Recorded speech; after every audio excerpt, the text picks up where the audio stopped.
কোন ভালোটা হলো? তো তুই তো ভেসে গেলি মা। দীপা বলে, এই ঘটনাটা না ঘটলে আমিও হয়তো বুঝতেই পারতাম না ডাক্তারবাবুর মনে আমাকে নিয়ে এত বড় একটা অবিশ্বাস তৈরি হয়েছে। আমাদের সন্তান আসার পর যদি এই ঘটনাটা ঘটতো তাহলে আরো বড় ক্ষতি হতো। আমি জানি আমার সন্তান হবে না, সেটা যেমন তুমি বিশ্বাস করোনি, তেমন ডাক্তারবাবুর কথাটাও তুমি মানতে পারোনি।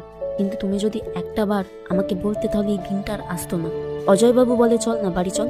দীপা বলে, আমার সন্তানের ভবিষ্যতের কথা ভেবে আমার ওই বাড়িতে না যাওয়াটাই ভালো। তুমি তো খুব ভালো করে জানো ওই বাড়িতে গেলে মা আর দিদা আমাদের শান্তিতে থাকতে দেবে না।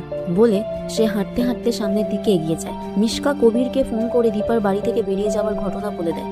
এই শুনে কবির অসুস্থ অবস্থায় তাড়াহুড়ো করে বেরিয়ে পড়ে। সেনগুপ্ত বাড়িতে সূর্য ঘরে এসে ভুলবশত দীপাকে ডেকে উঠে বলে, দেখেছো দীপা, তুমি ঘরে নেই, চলে গেছো। তাও আমি তোমার কথাই ভাবছি। ভগবান সাক্ষী আছেন দীপা, তোমার সত্যিটা সবার সামনে আসুক আমি চাইনি, কিন্তু আজ তুমি আমায় বাধ্য করলে। কেন করলে এরকম? আমি তো সব ঠিক করে নিতাম।